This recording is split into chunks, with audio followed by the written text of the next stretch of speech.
Marine, bonjour. Bonjour. Vous avez sorti un livre il y a quelques mois de ça. On vous appelle Madame Despakine, c'est pas par hasard. On va raconter votre histoire, on va tout reprendre depuis le début. Je crois que votre histoire elle commence à 6 ans. Lorsque vous avez eu un diagnostic médical, c'était lequel? L'épilepsie. Effectivement, c'est la maladie dont je souffre depuis toute petite. Et en fait, ça a été remarqué d'abord parce que je tremblais en prenant mon bol le matin. Et effectivement, rapidement, on m'a fait faire des examens qui ont révélé que c'était ça. Et en 1978, pratiquement le seul médicament qui existait, c'était la Despakine. Donc vous avez pris ça pendant des années? Voilà, toute ma vie. On a espéré qu'à l'adolescence, des fois, quand le cerveau se développe, l'épilepsie cesse, mais pour moi, ça n'a pas été le cas. Et autant dans ma petite enfance, j'avais ce qu'on appelle le petit mal, juste des petits tremblements, autant à l'adolescence, j'ai fait ma première crise d'épilepsie où je suis tombée, j'étais en Italie en plus. Voilà, je suis tombée inanimée, j'ai convulsé et quand je me suis réveillée, j'étais dans un hôpital où on parlait italien et j'ai pas trop compris ce qui m'arrivait et là il a fallu augmenter les doses de Despakine. Donc c'est une maladie dont vous pouvez en mourir en fait, hein? Oui, parce que le problème de la perte de conscience, ça peut m'arriver n'importe où, dans la rue ou en voiture, dans ma salle de bain et donc c'est pas une question. Donc trouver effectivement un médicament qui réussissait à stabiliser ces décharges électriques dans mon cerveau, c'était vital. Forcément, enfin là à l'époque j'étais enfant, adolescente, mais très rapidement la question s'est posée, est-ce que je devrais prendre ce médicament à vie? Est-ce que ça pose des problèmes quand on veut avoir des enfants, se marier, etc. Et à chaque fois on m'a dit non, ce médicament c'est le plus sûr. Il y en avait un autre souvent qu'on utilisait, le Gardénal. On m'a dit celui-là il ne faut pas le prendre pendant la grossesse, par contre la Despakine il n'y a pas de problème. Du coup vous avez pris ce traitement? Voilà, tout naturellement, voilà, j'ai grandi, au lycée j'ai rencontré mon mari. Rapidement, après, on a voulu fonder une famille à la fin de nos études et donc ma fille est née en Salomé en 1999 et puis je voulais des enfants rapprochés, donc rapidement mon fils Nathan en 2002. Et vous êtes aperçu qu'il y avait quelque chose qui n'allait pas? En fait, quand ma fille Salomé est née en 99, quand elle est sortie de mon ventre, j'ai juste dit tiens c'est bizarre, elle a un air un petit peu asiatique, les yeux en amande, la lèvre supérieure fine, le nez un peu large. Mais je me suis dit, bon, on ne sait jamais ce que font les grands-parents, les arrière-grands-parents, donc voilà. Et par contre, quand mon fils est né, Nathan, en 2002, il est né avec une malformation de la verge. Et ça, il n'y en avait pas dans la famille. Donc j'ai posé la question, est-ce que c'est... Pourquoi? On m'a dit, ça arrive des fois dans certaines familles. Bon, point. Et c'était tout. Là, vous ne faites aucun lien avec des traitements? Non, puisque là, pendant la grossesse, et même avant, j'avais demandé, est-ce que ce médicament est dangereux? On m'avait dit, la seule malformation possible, c'est une malformation de la colonne vertébrale. Ça peut faire des enfants légumes. Alors là, ça m'avait fait peur. Et on m'avait dit, mais ne vous inquiétez pas, prenez de la vitamine B9 et tout ira bien. Donc j'ai bien pris ma vitamine 3 mois avant, 6 mois pendant. Et on a fait des échographies. Enfin, à l'époque, j'habitais Montpellier, donc j'ai vu les meilleurs experts. On m'a dit, il n'y a pas de souci. Voilà. Et donc mon fils est né en 2002 avec cette malformation-là. Et c'est vrai qu'au moment où il est né, en fait, il y avait un article dans la presse sur les fils d'agriculteurs et qui avait exactement ce même type de malformation parce qu'ils avaient été exposés aux pesticides, en fait, voilà, pendant la grossesse. Donc là, ça m'a interpellée et j'ai gardé l'article. Voilà. Donc votre première réaction, ça n'a pas été de culpabiliser, de vous dire mince, c'est génétique, ça viendrait peut-être de quelque chose d'extérieur. Parce que qu'est-ce qui se passe quand on a un enfant qui a un problème de ce genre-là? Est-ce qu'on culpabilise? Au début, moi j'ai pensé que vraiment c'était héréditaire et que peut-être on ne me l'avait pas dit, comme ce que m'avaient dit finalement les médecins. Et on m'a rassurée en me disant mais vous inquiétez pas, c'est opérable. Donc il a eu une première opération à l'âge de 18 mois, puis après à l'âge de 6 ans où on a supprimé un canal urinaire, on lui a redressé la verge. Cela dit, aujourd'hui il y a toujours un écart de 1 cm au niveau de la sortie de l'urètre. Donc voilà, mais c'est vrai que, en gros, on m'a dit ne vous inquiétez pas, c'est pas trop grave, quoi. Le problème, c'est que l'année en fait où donc on a quitté Montpellier pour venir s'installer à Perpignan pour des raisons professionnelles. Effectivement, mon fils Nathan, à l'âge de tenir assis, il tenait pas assis, à l'âge de marcher, il marchait pas, à l'âge de parler, il parlait pas, et donc rapidement, j'ai compris qu'il y avait des soucis cognitifs en fait de développement.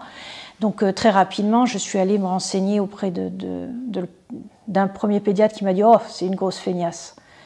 Donc j'ai été assez choquée par les termes. Et puis par la suite, je suis allée le faire consulter en camps, dans les instituts un peu spécialisés. Et c'est là que le premier choc arrive parce qu'on vous dit bien, madame, ça n'est pas un retard, c'est un trouble.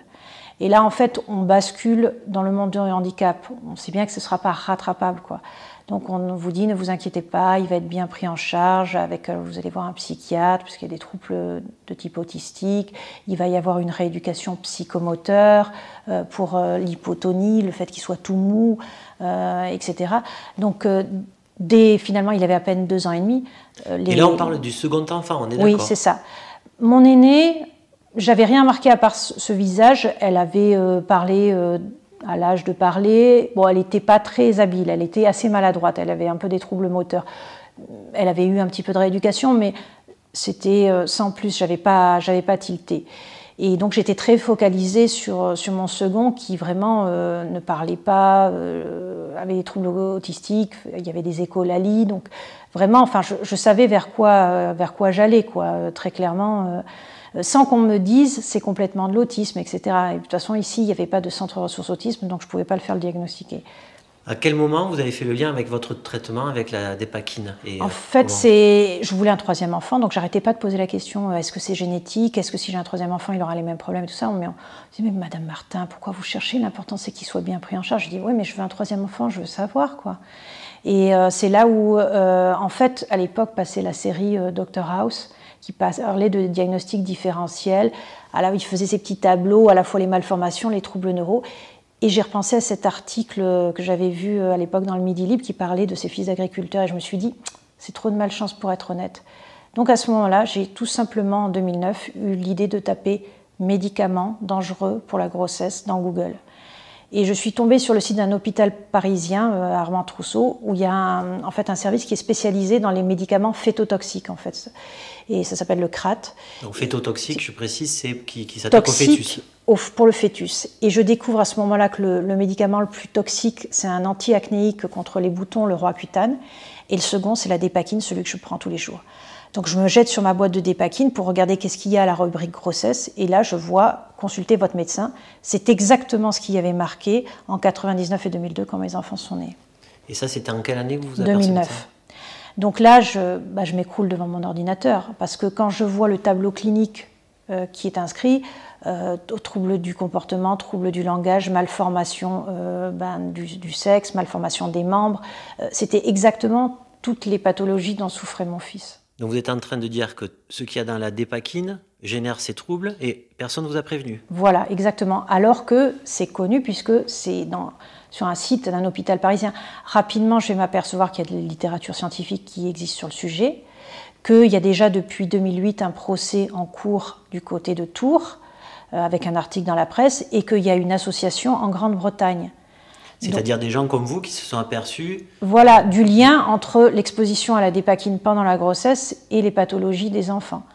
Donc, qu'est-ce que je vais faire? Je vais imprimer ce document de l'hôpital parisien et je vais aller voir la pédiatre du CAMS de Saint-Estève et je lui ai dit, qu'est-ce que vous en pensez? Et là, elle va me dire, je savais pour les malformations, je ne savais pas pour les troubles neurocomportementaux. Et voilà, ça va être le choc. Donc, il va me falloir finalement toute une année, tout 2010, pour réaliser que voilà, on m'avait menti, on m'avait trompé, tout le monde savait et personne ne l'a inscrit dans la notice. J'étais sous le choc. Et en fait, dans mon livre, je le raconte, en fait, je vais faire un cauchemar. Je ne suis pas une adepte des bonnes résolutions, mais dans la nuit du 31 décembre 2010 au 1er janvier 2011, je vais rêver que j'assiste à un viol dans le métro et que je ne bouge pas.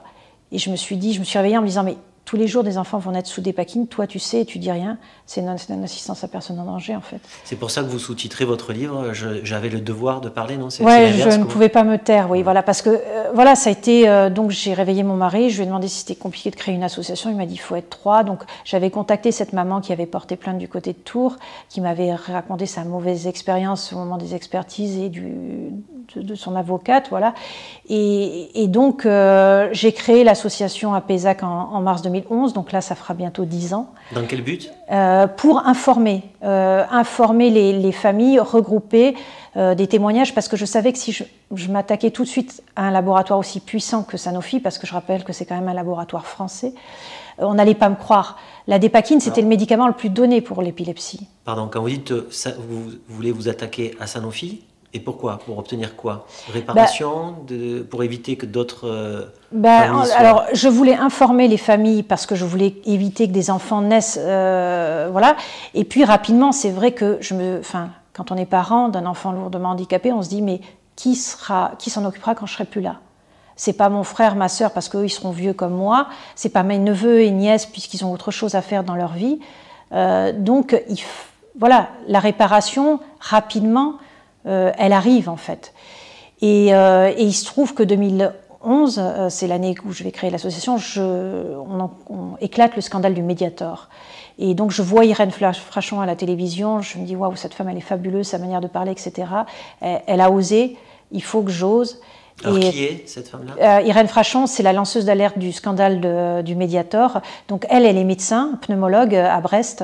Et effectivement, elle va dénoncer le scandale du Mediator, qui est ce médicament qui va être donné comme coupe-faim et qui en fait va créer des valvulopathies. Oui, tout le monde a entendu parler. Voilà. Et donc moi je vais rapidement, avec cette expérience du côté de Tours d'une avocate qui n'était pas spécialisée dans le droit de la santé, je vais décider de prendre le même avocat qu'Irène Frachon.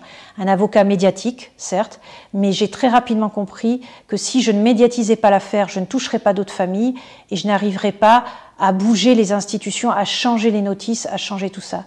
Donc voilà, il va me falloir du temps. Je vais ramer pendant pas loin de 4 ans avant de mobiliser la presse nationale. Et effectivement, en 2015, après avoir réussi à faire changer les notices au niveau de l'Agence européenne du médicament, la presse nationale va s'en saisir et on va donner ça... C'est-à-dire que vous avez fait mettre, vous avez imposé, on peut le dire, voilà, c'est ça. Le sigle dangereux. Alors d'abord, je vais commencer par imposer un changement de la notice, donc tout simplement qu'au lieu qu'il y ait marqué « consultez votre médecin », qu'on informe qu'il y a 30 à 40% de chances d'avoir des enfants avec un trouble autistique et 10% de malformation, puisque ce sont les chiffres réels. Je vais imposer un protocole de soins où la femme doit signer, je sous-signe avoir été informée que j'ai 40% d'avoir un enfant autiste. Voilà, il faut vraiment le vouloir. C'est un choix qu'il faut faire.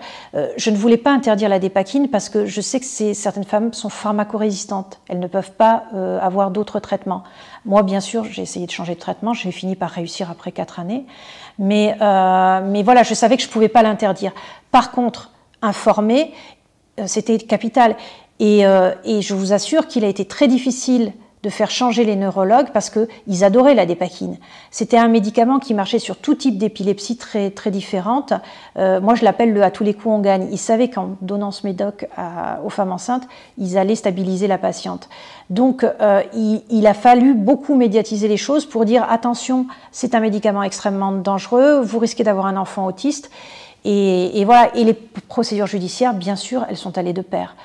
Donc en 2015, je vais attaquer Sanofi au civil, dans un premier temps, parce que c'est la voie la meilleure finalement pour demander réparation. Avec votre association et des familles derrière? Alors non, dans un premier temps, c'est moi d'abord. Alors il va y avoir au début une dizaine de familles. Parce que en tant que victime. Voilà, parce que en fait, ça peut être qu'individuel. Voilà, les actions de groupe, à l'époque, n'existaient pas. Mais je vais faire changer la loi, puisqu'en 2014 vont arriver les actions de groupe, mais pour les consommateurs lambda, pas pour la santé. Donc avec Marisol Touraine, on va faire changer la loi et ça va être mon début de travail avec des parlementaires locaux, et puis enfin, il y en a eu beaucoup, pour effectivement, en 2015, réussir à faire voter la loi pour les class action finalement à la française. Mais je vais attaquer également au pénal, parce que symboliquement, pour moi, c'était important qu'il y ait des responsables. Et très vite, je vais me rendre compte que bien sûr le laboratoire savait et a menti, mais que l'agence du médicament, qui est censée être le gendarme, celle qu'on appelle l'ANSM, n'a pas fait son devoir, puisque tout le monde savait. C'était à eux de demander aussi à Sanofi de changer la notice. Et enfin, les médecins prescripteurs, puisque dans la notice à destination des médecins, à partir de 2006, il va y avoir marqué « ne pas prescrire chez la femme enceinte », et ils vont continuer à le prescrire massivement. Donc, en fait, voilà, il y a plusieurs responsables qui sont poursuivis dans les actions en justice. Donc je vais attaquer également l'État français en 2016 au tribunal administratif pour également demander réparation. Et en 2017, je vais faire donc la première class action à la française au nom de l'association APESAC. Et je vais également négocier avec le gouvernement un fonds spécialement dédié pour les victimes de la dépakine comme ça s'est fait pour le Mediator. Et ça a mis 6 mois de négociation avec le gouvernement Touraine. Et donc aujourd'hui, il y a 77 millions d'euros chaque année qui sont mis dans une enveloppe finalement c'est de la contribution française, enfin c'est les impôts des Français, hein, pour indemniser les victimes de la dépakine à l'ONIAM. Donc en fait, les familles peuvent demander réparation auprès de ce fonds d'indemnisation. Et ce fonds décide de la responsabilité, si c'est une responsabilité partagée entre l'État ou le laboratoire, et chacun doit payer. Le problème, c'est qu'il y a déjà eu plusieurs millions d'euros qui ont été versés à ces familles-là, c'est que autant l'État paye, Sanofi refuse de payer. Donc aujourd'hui, c'est cet organisme qui se retourne contre Sanofi pour aller récupérer l'argent public. Mais je me bats pour faire que Sanofi paye. Et jusqu'à présent, ils sont dans le déni de leurs responsabilités. Ces procédures, elles en sont où, ces jugements Alors, il y a, sur les familles qui avaient porté plainte en 2008 à Tours, il y en a une qui a gagné. Il y en a une qui a réussi à faire condamner Sanofi au civil et donc leur verser 3 millions d'euros pour la petite Camille qui a à la fois des malformations et des troubles neurologiques. Parce que ce qu'il faut bien comprendre, c'est que les troubles dont souffrent les enfants et avec souvent l'autisme, ça nécessite la présence d'une personne à vie. Et c'est pour ça que les montants des indemnisations en permanence seront extrêmement élevés. Et c'est pour ça que je pense que Sanofi aussi refuse de payer, c'est que ça commence à faire. Parce que j'ai estimé, moi, au départ, seule, avec une épidémiologiste, Catherine Hill, le nombre de victimes. On en est à plus de 30 000 sur 50 ans de prescription. Et ça, c'est une fourchette basse. Par la suite, l'Agence du médicament va faire ses estimations et va tomber sur exactement les mêmes chiffres que les miens. Donc, potentiellement, c'est des montants qui sont astronomiques. Dire 7 000 familles, non? Alors, aujourd'hui, il y a 7 000 familles qui m'ont contacté. D'accord. Mais il y en a plus de 30 000. Qui se sont déclarés. Voilà, qui se sont déclarés auprès de l'association APESAC. Mais a priori, ça aurait touché au moins 30 000 familles. Toutes les familles ne veulent pas forcément demander réparation parce que c'est compliqué, parce qu'il y a une culpabilité. C'est déjà un drame personnel qu'on a envie d'oublier assez rapidement. Donc vous avez consacré votre vie à ce combat. Je sais qu'on est chez vous, votre famille, c'est votre équipe. C'est encore un sacrifice que vous devez faire. Oui, parce que moi, j'ai travaillé dans la logistique à Saint-Charles. À un moment donné, quand on me demandait tous les 4 matins de venir négocier à Paris, de monter ou pour un tournage télé, au bout d'un moment, j'ai dû faire un choix professionnel.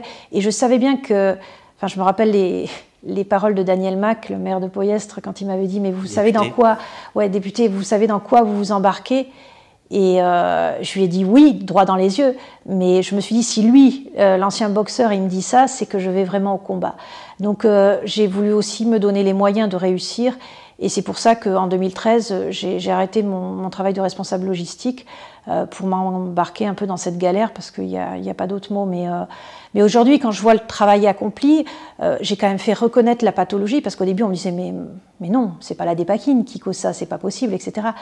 Aujourd'hui, quand les familles vont dans des diagnostics pour des diagnostics d'autisme, j'ai rendu obligatoire la question, avez-vous pris de la dépakine pendant la grossesse, pour qu'on fasse le lien de causalité. J'ai imposé les pictogrammes sur les boîtes de médicaments. J'ai mis en place des fonds d'indemnisation qui n'existent pas pour les autres victimes. Enfin, je pense au Distilben, aux implants Essure, etc., au PIP, là, les prothèses mammaires. Tous ces gens-là n'ont pas de fonds d'indemnisation, même le Levothyrox qui a fait scandale. Il n'y a pas tout ça. Donc, il y a quand même beaucoup de victoires qui ont été gagner, même si c'est difficile, même si Sanofi fait tout pour me décourager et dans mes procédures, ils n'arrêtent pas de redemander des compléments d'expertise, de tarder à rendre des rapports. Dernièrement, l'Agence du médicament m'a recrutée, je suis devenue patiente experte à l'Agence du médicament sur tout ce qui est grossesse. Mais ils essayent de me faire virer. Alors, Sanofi, on en entend aussi beaucoup parler en ce moment. C'est un laboratoire donc, qui fabrique et qui commercialise des médicaments. Oui, c'est le fleuron de l'industrie française, tout comme l'avait été Servier. Dans leur ADN, est-ce que vous sentez qu'il y a, c'est juste de la vente de produits, du business, ou alors est-ce que vous sentez qu'il existe une âme dans cette entreprise? Comment vous les avez perçus? Est-ce que c'est vraiment des gens? Parce que c'est compliqué. Il faut soigner des gens parce que l'épilepsie ça peut tuer. Est-ce que finalement ces enfants c'est des sacrifiés, c'est le prix à payer, c'est-à-dire on s'en fiche, on va payer l'addition, pour sauver peut-être des centaines de milliers de personnes à côté. Comment ils le voient, ces choses-là? Qu'est-ce qu'ils vous disent entre les lignes?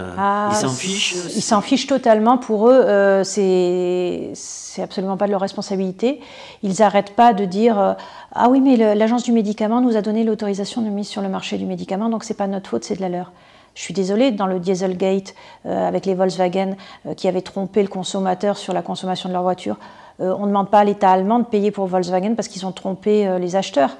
Non, la responsabilité, elle est bien celle du laboratoire et bien sûr avec la complicité de l'agence. Leur discours, c'est de dire... C'est pas de ma faute, c'est de la faute de l'autre. Même si on a un produit qui s'attaque au fœtus et qui rend des enfants autistes et handicapés, du moment où on a l'autorisation... on vend quand même. Voilà, c'est ça. Voilà, exactement. Oui, oui. Et donc, c'est pas à moi de payer, c'est à l'État français et à l'agence du médicament. Non, ils sont absolument pas éthiques. Et toutes les démarches de conciliation que j'ai eues, parce que je leur ai écrit, je leur ai dit, voilà, vous venez d'être récemment, donc en 2020, j'ai quand même obtenu la mise en examen de Sanofi pour tromperie aggravée, blessure et homicide involontaire, parce que ce qu'il faut bien comprendre, c'est que... Au bout de 9 ans. Oui, la procédure pénale, je l'ai commencée en 2016, donc ça fait 4 ans pour obtenir la mise en examen. Ils ont quand même tué des enfants. C'est-à-dire qu'il y a des enfants, ils n'ont pas survécu à la naissance, aux malformations cardiaques, à tout ça. Et donc, ils sont décédés généralement dans les premiers mois, et puis certains après, par la suite, quand les pathologies n'ont pas été détectées dès le départ. Juste parce que ces femmes enceintes prenaient un médicament où il n'y avait pas ce fameux pictogramme de pas... Oui, et pas d'informations à l'intérieur, parce qu'elles ne connaissaient absolument pas... Alors qu'on le savait. Alors qu'on le savait depuis le début, oui, tout à fait. Tout ce qui est malformation, ils le savent depuis 1967, le début de la commercialisation. Et pour l'autisme, ils ont eu les premiers signalements de cas en 1984. Donc, ça fait plus de 30 et quelques années, enfin même avant que je dénonce le scandale, qu'on savait que ça rendait des enfants autistes.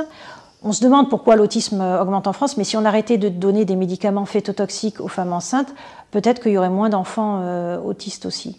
Donc voilà, c'est tout ça. Et c'est pour ça qu'aujourd'hui, bien sûr, il y a le combat contre la dépakine, contre ce que Sanofi a fait, mais il y a aussi, j'essaye de changer le regard du médicament et la grossesse. Donc c'est pour ça que pour moi, c'était... comme je dis des fois, important d'être au cœur de la matrice et que j'ai intégré ce comité d'experts à l'agence du médicament parce que je crois qu'on le sait pour le tabac, on le sait pour l'alcool, mais on ne le sait pas pour les médicaments. Oui, je me demande si on le sait vraiment pour le tabac et l'alcool encore. Oui, aucun médicament n'est insignifiant, aucun. Voilà, il faut pas croire, oui, et même... Aucun produit chimique qui rentre dans le corps voilà, il faut va comprendre. Forcément avoir une... Ben, ça traverse la barrière placentaire, donc forcément, il y a un impact. Alors, vous avez, dans votre combat, vous avez même acheté des actions Sanofi pour pouvoir assister c'est ça, à la réunion annuelle, au conseil, pas oui. Au conseil d'administration, mais en tout cas à l'Assemblée générale des actionnaires. Oui, j'ai fait, comme je dis, ma Élise Lucet, puisqu'elle l'avait fait.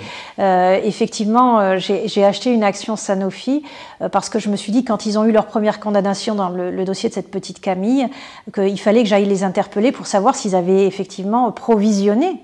Est-ce que leurs actionnaires étaient au courant qu'il y avait ces 3 millions d'euros à verser à cette petite fille? Et donc, effectivement, équipée d'une perruque et de nulles lunettes, je suis allée interpeller Serge Weinberg à l'Assemblée des actionnaires. Et bon, ils m'ont fait la réponse classique, en gros, laisser la justice faire son travail, les instructions sont en cours, etc., etc. Alors qu'il y avait eu une condamnation, et les 3 millions d'euros, ils les ont versés, quoi. Et d'ailleurs, dans le dossier la pénale en août dernier, ils ont été obligés de verser 8 000 euros directement et provisionner 80 millions quand même. Donc c'est que les montants sont extrêmement importants. Donc aujourd'hui, leur position, à la différence du laboratoire Servier dans le dossier Mediator, c'est de ne pas payer. Voilà, et ça, pour moi, c'est incompréhensible. C'est pour ça que récemment, j'ai interpellé notre Premier ministre Jean Castex, que je connais puisque j'ai eu à l'occasion à le croiser dans l'avion quand on montait sur Paris, de savoir est-ce qu'il ne pouvait pas demander à cette entreprise française, en plus dans le contexte actuel, si c'était pas quand même raisonnable de participer au fonds d'indemnisation que j'ai mis en place pour les victimes de la dépakine, plutôt que de laisser l'État français abonder ce fonds, quoi. Et à ce jour, je n'ai pas encore de réponse, mais je persiste et signe, et je suis sûre qu'il me répondra. Et encore une fois, lors de cette assemblée générale, est-ce que vous avez croisé des actionnaires? Est-ce qu'il y a des gens qui sont venus vous voir, qui ont compati, ou alors oui, j'ai eu des applaudissements. J'ai eu des applaudissements et finalement, enfin, de manière assez surprenante, je suis devenue amie avec des salariés de chez Sanofi. Qui ne sont pas contents de leur entreprise, qui justement ont vu leur entreprise se dégrader au fur et à mesure des années. Enfin, comme j'ai une amie médecin-chercheuse là-bas qui me disait qu'au départ, elle est rentrée là-dedans parce qu'elle pensait créer des médicaments, soigner les gens. Et en fait, aujourd'hui, même les chercheurs, ils ne font plus rien. Ils ont fermé des pôles de recherche. Et en fait, ils rachètent des start-up. Ils disent, bah, ça y est, c'est moi qui l'ai découvert, alors qu'en fait, ils ont juste racheté une start-up. Et finalement, les chercheurs font plus maintenant que de l'administratif. Donc, leurs salariés sont plutôt dégoûtés. Il y a beaucoup de mouvements sociaux au sein de chez Sanofi. Donc, c'est eux qui m'avaient aussi un petit peu expliqué comment se déroulait une assemblée générale. Donc, j'avais leur complicité et leur soutien. Vous êtes allé déguisé parce qu'on vous connaissait déjà? Oui, parce que malheureusement, j'avais déjà fait envoyé spécial, 66 minutes, complément d'enquête. Donc, mon visage, d'ailleurs, M. Weinberg et M. Brandicourt, à l'époque, m'avaient dit, oui, Madame Martin, on comprend la douleur des familles. Je me suis dit, bon, c'est bien, ils connaissent mon nom. Vous l'avez toujours, cette action? Non, je l'ai revendue depuis parce que bon, j'ai fait mon coup d'éclat, c'est bon, voilà, mais je prépare toujours. Vous avez fait une plus-value, j'espère? Je sais même pas, non, je crois pas. Pas le but. Moi, je suis très contente quand l'action dégringole, mais je veux pas être tout à fait normale. Aujourd'hui, donc 2020, ça a été une victoire, on va dire? Oui, la mise en examen de Sanofi et de l'Agence du médicament, c'est une victoire. Maintenant, j'attends le grand procès pénal. Qui aura lieu dans 4 à 5 ans, je pense. J'en ai discuté avec mon avocat, voilà, parce qu'il faut le temps de l'instruction. Là, le juge, actuellement, il examine les dossiers en individuel. Il y a à peu près une centaine de familles quand même qui ont confié, qui se sont joints à ma première plainte, et donc il va indemniser le juge en fonction des préjudices des enfants. Donc voilà. Mais comme on l'a vu l'année dernière avec Mediator, la même chose va arriver. D'ailleurs aujourd'hui c'est pour moi une arme. Enfin régulièrement j'interpelle les pouvoirs publics et notamment Monsieur Olivier Véran sur le fait qu'ils auront à s'expliquer sur la politique qu'ils ont actuellement pour les victimes de la dépakine. Puisqu'ils devront s'expliquer au pénal. Voilà, et ça c'est symboliquement c'est fort et c'est important. Et bien sûr Sanofi. Mais pour l'instant, Sanofi ne change pas de cap. Pour ça, ils sont réguliers. Donc on voit de plus en plus de scandales finalement à travers des médicaments. Est-ce que vous pensez dans l'avenir qu'il y en aura encore d'autres, que ça va augmenter ou ces actions vont permettre de ralentir un petit peu tout ça? Ben, j'espère que là, on attend la décision du procès Mediator en mars 2021. Donc j'espère qu'elle sera forte et que symboliquement, ça permettra aux laboratoires de se sentir un peu moins puissants. Mais ce qu'il faut comprendre, c'est que ces laboratoires, Servier ou Sanofi, génèrent énormément d'argent. Et c'est vrai que le jour de l'investiture du président de la République, monsieur le PDG de chez Sanofi était dans l'Assemblée. Monsieur Macron a fendu la foule pour aller le saluer. Comme je dis, moi, je n'étais pas invitée aux soirées. Donc voilà, ils sont proches des pouvoirs politiques et moi, je ne suis rien. Donc c'est un peu David contre Goliath. Et c'est très difficile. Donc j'ose espérer qu'on arrivera à changer le regard du médicament et qu'on cessera ces scandales sanitaires. Mais le problème, c'est que ce sont des usines, enfin des industries extrêmement puissantes. Donc quand vous dites « on », apparemment, ce sont des associations comme la vôtre, c'est pas Oui, c'est les lanceurs d'alerte. Enfin, bon, moi, Irène Frachon, il y en a d'autres sur d'autres scandales sanitaires. Donc, voilà, on se regroupe, on échange entre nous. Enfin, Irène reste aujourd'hui un soutien important et quand j'ai un problème ou un souci, je m'adresse à elle. Moi, j'ai aidé d'autres associations à se créer. Le scandale Androcure, j'ai aidé sa présidente à créer l'association. Les scandales des implants contraceptifs et sûrs aussi. Donc, voilà, aujourd'hui, je passe le relais, je porte l'alerte et j'essaye de continuer à aider d'autres pour que ça change foncièrement. Mais voyez, là, à la fin janvier, j'interviens dans un colloque sur Paris pour la revue très, très célèbre Prescrire Indépendante. Justement, on me demande comment, dans le cadre du Covid-19, on va pouvoir informer, communiquer pour que les patients reprennent confiance. Mais c'est vrai qu'avec des scandales successifs comme ceux-là, non, les Français ont perdu confiance dans leur agence de santé, dans l'État, dans le gouvernement et dans leur rôle de gendarme qu'ils devraient avoir. Parce qu'un laboratoire fasse de l'argent, c'est pas tellement étonnant. Mais par contre, il devrait y avoir des autorités de sécurité qui fassent leur travail aussi et qui les arrêtent. Je ne veux pas vous porter malheur, mais quand je vous vois, je ne peux pas m'empêcher de penser à une jeune femme comme vous qui est décédée en décembre qui disait qu'elle ne se suiciderait jamais, et apparemment elle se serait suicidée. Elle était dans un combat peut-être encore plus important que le vôtre. Est-ce que vous avez eu des pressions, des menaces? Est-ce que vous pensez pas que justement vous pouvez gêner peut-être Ah si, des gens? Je le sais parce que j'ai mes indicateurs et je sais que Sanofi a très peur de ce que je fais. Mais et vous avez pas peur? Alors pendant des années, ils m'ont ignoré, ils me méprisaient tellement que en fait ils m'ont ignoré. Voilà. Aujourd'hui, je sais qu'ils ont peur et que oui, ils ont clairement dans le cadre de mes procédures judiciaires, j'ai eu des intimidations. Le juge m'a même condamné à verser 3 000 € à Sanofi parce que je demandais des provisions sur frais d'instance, qui est quand même assez rare. D'habitude, les juges sont plutôt... Donc voilà, dans l'examen de mon dossier, dans le fonds d'indemnisation, on m'a dit « Ah ben vous avez un diagnostic d'autisme par un psychiatre d'un hôpital de Perpignan, ça vaut rien. Donc on ne le prend pas en compte. » Je dis « Mais enfin, c'est un psychiatre, c'est un médecin. » Donc voilà, au final, mon dossier va être... C'est psychiatre ou c'est Perpignan qui vaut rien? C'est parce que ça n'avait pas le tampon de CRA. Donc quand même la directrice en charge, Claire Compagnon de l'ONIAM, qui est aussi Madame Autisme au niveau du gouvernement, m'a dit « Écoutez Marine, je vous envoie à Toulouse ». Et donc j'ai été reçue au Centre Ressources Autisme de Toulouse, qui a bien sûr confirmé l'autisme de Nathan sans grande difficulté. Donc je vais faire réexaminer mon dossier, mais bien sûr qu'ils font tout pour essayer de m'intimider. Ils me tapent dessus dans mon dossier judiciaire pour... voilà. Et c'est vrai que c'est profondément injuste. Aujourd'hui, il y a des familles qui ont été indemnisées, qui ont commencé leur procédure après moi et pas moi. Vous voyez, ça c'est dur. Et très clairement, en s'en prenant à mes enfants, oui. Mais il y a une chose qui arrive à me faire rebondir à chaque fois, c'est que je me dis que je leur ai fait plus de tort en les associations à un scandale sanitaire, vous indemniser de suite. Voilà, que les quelques milliers d'euros qu'ils m'auraient donnés à moi. Et aujourd'hui, il est un petit peu trop tard parce que je suis devenue très médiatique et je sais que ma parole est entendue. Je suis devenue experte. Aujourd'hui, on vient me demander conseil. Enfin, la nouvelle directrice de l'agence, dans son audition à l'Assemblée nationale, dit heureusement que le travail de Madame Martin, dans le scandale de la dépakine, etc. Aujourd'hui, j'ai la reconnaissance de beaucoup de monde dans le monde et politique, j'ai beaucoup de soutien. Donc, on vous appelle d'ailleurs Madame Despakine. Oui, souvent, voilà. Disons que c'est moi-même des fois qui me présente. Bonjour, c'est Madame Martin, Madame Despakine, parce que je sais que je suis associée à ce scandale sanitaire, puisque j'ai lancé l'alerte en 2011. Donc voilà, je lâcherai rien et je continue à faire pression sur les institutions. Là, dernièrement, l'ONIAM ne fonctionnait pas bien. Alors l'ONIAM, c'est quoi? L'ONIAM, c'est le fonds d'indemnisation des victimes de la dépakine. Et les experts qui avaient été nommés étaient pas bons, et je leur ai dit, je vais vous faire virer. Et je les ai fait virer.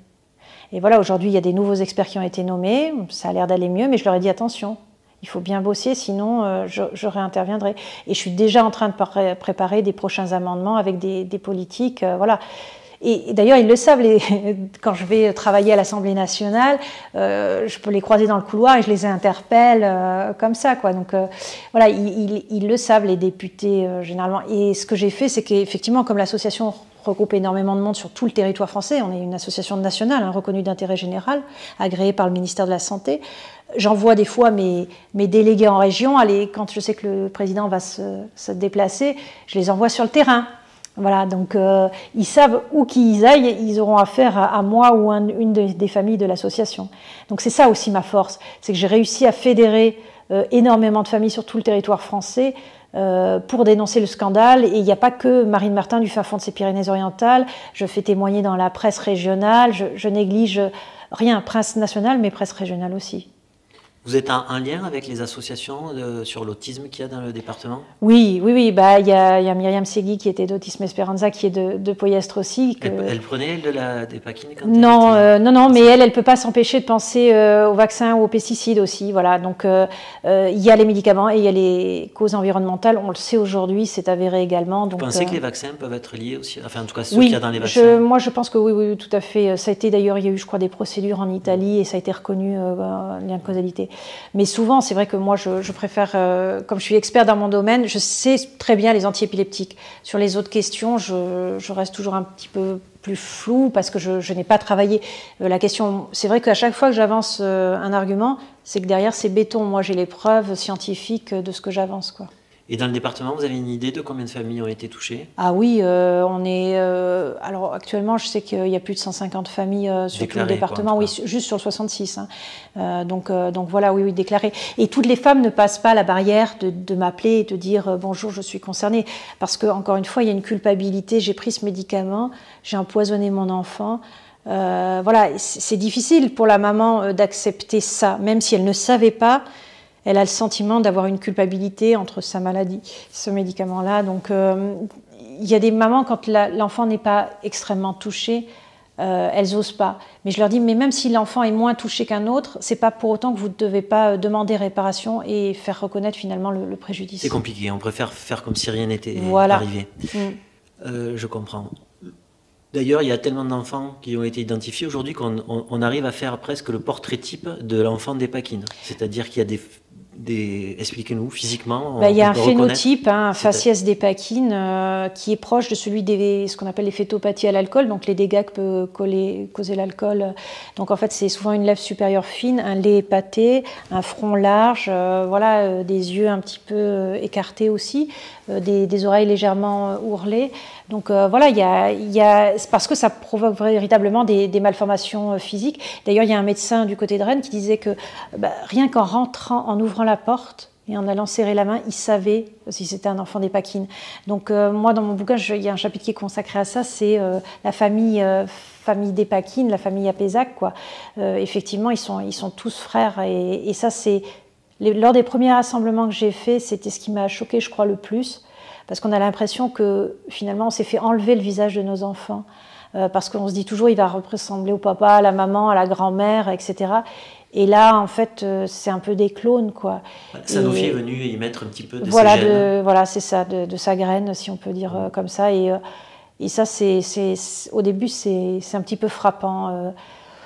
Aujourd'hui, j'ai appris à vivre avec, mais c'est vrai que des fois, ça m'arrive d'encore d'imaginer, mais quelle tête ils auraient si j'avais pas pris ce médicament-là, quoi. J'ai vu vos enfants, ils sont très beaux. Merci, c'est gentil. Oui, bien sûr, c'est les plus beaux, c'est mes enfants, mais... Oui, mais moi, c'est pas les miens. Et pourtant, ils sont très beaux. Non, mais je suis fière aujourd'hui parce qu'ils sont partis, ils reviennent tellement de loin que c'est franchement... admirable. Alors après, voilà, ils ont été bien stimulés. Là encore, une rééducation précoce favorise les choses. Et puis, je pense que les parents n'y sont pas pour rien non plus. Donc, Et ils ont une très bonne éducation. Mais ça, je crois que ça vient plus de la maman que de Sanofi. En tout cas, j'ai pu percevoir malheureusement les différences d'une famille à l'autre quand la maman est trop malade pour s'en occuper, trop stimulée, etc. L'enfant, effectivement, des enfants qui au départ avaient le même degré de handicap, ils s'en sortent beaucoup moins bien, quoi. Donc il y en a qu'on retrouve en IME. Nathan, il a réussi à avoir son bac, donc c'est formidable. Mais toujours avec une AVS quand même 15 heures par semaine, quelqu'un qui écrivait pour lui, voilà, jusqu'à ce qu'il sache... Il n'a jamais pu écrire, il n'écrira jamais. Non. Bon, après, écrire aujourd'hui, ça ne sert à rien. On tape tout sur un ordinateur. Il faut éventuellement signer un chèque de temps en temps, et encore, ça va peut-être disparaître. Donc voilà, comme je lui dis, voilà, on arrive à compenser. Parce que ses tendons sont trop longs, c'est quoi C'est ça, en fait, c'est que les tendons de ses mains sont trop longs, donc il n'arrive pas à faire la pince et pincer un stylo. Pour lui, c'est compliqué, ouvrir un bouchon d'une bouteille, ce genre de choses. Un point commun aussi qu'on trouve chez ces enfants, c'est l'os du... C'est quoi du souvent, il y a le pectum, là, il y a un enfoncement au niveau de la cage thoracique qui est aussi typique. Il y a plusieurs malformations qu'on retrouve assez régulièrement chez les enfants d'Epakine. Les mains aussi ou les pieds qui ont des malformations, voilà, et l'appareil génital aussi. Et ces malformations vont jusqu'au décès, vous disiez tout à l'heure, quoi. Oui, dans le département, cette année, en 2020, je suis allée à l'enterrement d'un enfant d'Epakine qui a fait une fausse route, et voilà, donc... Vous pensez que leur durée de vie, du coup, sera plus limitée ? Peut-être, oui, parce que malheureusement, il y a des malformations qu'on ne détecte pas forcément, et je sais qu'il y a des choses qu'on verra après. Il y a le problème que je soulève aussi, qui n'est pas encore totalement reconnu, de la 3e génération, c'est-à-dire que les enfants des enfants d'Epakine présentent à leur tour des malformations et des troubles neurocomportementaux, parce qu'en fait, l'enveloppe de l'ADN a été modifiée, c'est ce qu'on appelle l'épigénétique, et moi, j'ai déjà 180 petits-enfants d'Epakine qui présentent ces troubles-là. Donc, c'est ce que j'ai demandé au gouvernement. J'ai dit, prenez mes données. Moi, je les ai déclarées au RGPD. Prenez, analysez mes données Et dites-moi, donc là, je suis en train de me battre pour essayer d'obtenir des fonds pour des projets de recherche. Mais dès qu'il y a des enjeux financiers, il y a des chercheurs qui essayent de récupérer les fonds. Donc là, je suis en train de me battre avec certains chercheurs qui essayent de récupérer le truc à leur sauce. Et c'est pas évident, quoi. Donc le problème, c'est ça aussi. Ça pèse sur mes épaules. Je sais que si je m'arrête, personne d'autre fera ce combat-là. Et les enfants d'Epakine, on n'en entendra plus parler. Donc c'est lourd pour moi, ce combat à porter quotidiennement. Parce que à chaque fois, on essaye de me savonner la planche, de m'enlever un truc. Là, ils essayent de réévaluer le protocole de soins dans mon dos. Donc, c'est pour ça que j'ai eu une réunion avec le cabinet d'Olivier Véran. J'attends le retour là en janvier. Je devrais savoir ce qu'il en est, mais je leur ai demandé d'arrêter et d'impliquer vraiment la PESAC. Ils essayent de se servir de moi comme caution, mais en fait, ils ne me consultent pas. Donc, non, c'est violent, les réunions, des fois, avec le ministère de la Santé. Mmh. Vous avez la chance d'être une femme, peut-être, aussi. Oh, je ne sais pas si juste vraiment de mes charmes. Non, parce que oui. Alors moi, comme je dis souvent, parce qu'on me dit mais comment tu fais, toi, tu as réussi. Je dis mais vous savez, c'est pas parce que je suis plus sympathique ou que mon histoire est plus triste que la vôtre. C'est simplement parce que je fais peur. Et en fait, c'est ça. J'ai les médias, j'ai la presse avec moi, et très clairement là, je leur ai dit si vous faites ça, je vous dénonce dans le Canard enchaîné. Et là, tout d'un coup, chut, et c'est ce que je fais. Après, derrière, j'appelle mes journalistes et je dis, voilà, vous prenez le sujet? Oui, non. Et c'est ça. Et quand ça se retrouve sur le bureau du ministre, on leur dit, ah purée, t'as encore la dépakine sur le dos, il faut faire quelque chose, voilà. La pression, en fait. La pression. Et ça a toujours été comme ça. Ça a toujours été comme ça. Au début, je n'étais pas reçue par le cabinet de Touraine. Et puis, à un moment donné, pareil, quand j'ai obtenu une enquête de l'IGAS, donc c'est l'Inspection Générale des Affaires Sociales, pour savoir justement où est-ce qu'il y avait eu un défaut d'information, je m'étais dit, ouais, ils vont faire comme avec Irène Frachon, ils vont me recevoir et après ils le présenteront à la presse. C'est une copine journaliste qui m'a dit, mais tu sais que la conférence de presse est demain? J'ai sauté dans un avion, j'avais complément d'enquête qui tournait avec moi, j'arrive avec les caméras et là, ils ont fondu. Ils m'ont dit, attendez, on annule la conférence de presse, on vous reçoit Madame Martin, on vous présente le rapport. Et voilà. Et quand j'ai compris ça, qui m'est arrivé cette aventure-là, j'ai compris derrière comment marchaient les politiques. Vous avez déjà eu de la haine contre Sanofi ou contre le hasard, contre ce qui vous est arrivé ou... Alors de la haine, je ne sais pas, parce qu'en fait, ils sont là pour faire du fric, ils s'en foutent des patients. Je veux dire, Sanofi, c'est le groupe Elf-Aquitaine, hein, au départ c'était du pétrole. Ils ne sont pas là pour soigner les gens, ils sont là pour gagner de l'argent. Donc une fois qu'on a compris ce postulat-là, voilà. On se dit, bon, ils sont là pour faire du business et c'est tout, donc ils s'en foutent complètement de nous. Donc moi, j'ai pas de pitié et je sais que je tape là où ça leur fait mal, donc c'est l'image. Ils veulent avoir une image éthique. Quand on voit ce qu'ils ont fait cet été là avec le vaccin en disant on va le vendre aux Américains pour obtenir 200 millions d'euros pour leur recherche, c'est du chantage à l'État pour obtenir des crédits et au final, ils sont les derniers. Mais ça, je l'avais dit aussi, puisqu'ils ont supprimé tous leurs postes de recherche. Forcément, ils n'ont plus de chercheurs, donc non, ils sont à la traîne. Et voilà, j'espère simplement qu'à un moment donné, on s'apercevra et que le gouvernement verra clair par rapport à ça que malheureusement, ce n'est pas une entreprise sérieuse et digne et ni éthique. Si un jour vous êtes, je ne trouve plus le mot, dédommagé raisonnablement, est-ce que vous continuerez ce combat? Oui, parce que je crois que c'est intrinsèque et comme il y a la dépakine, mais je sais que les autres antiépileptiques ne sont pas sans effet puisque c'est censé taper sur le cerveau de la maman pour calmer les décharges. Donc voilà, je continuerai d'informer sur les autres médicaments. Voilà, aujourd'hui j'ai acquis une certaine expertise dans le domaine. Donc voilà, Vous resterez Madame Despakine. Ouais, je resterai ça. Et puis des fois je dis en rigolant que je suis sûrement inemployable parce que j'ai tellement affronté des puissants, des grands que je ne supporterais pas d'avoir un patron au-dessus de moi.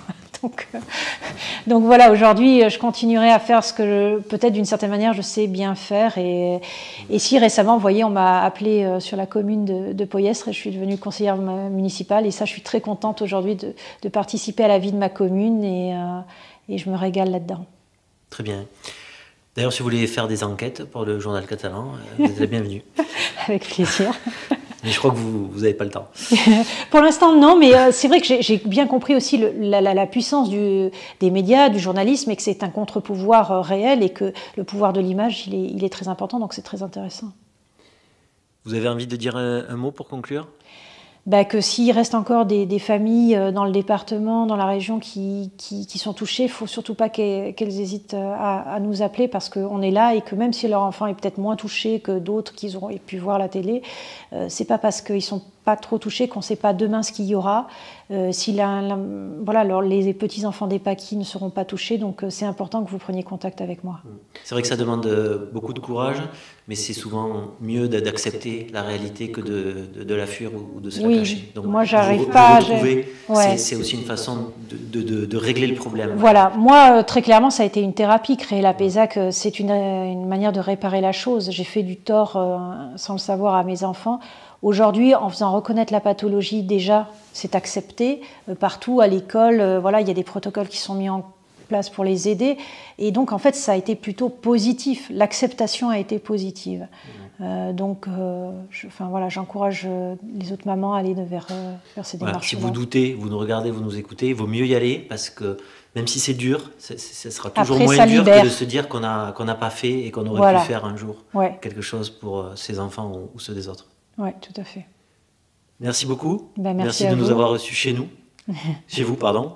Chez nous aussi, un pays catalan. Et avec toute votre famille et toute votre chaleur. Merci beaucoup.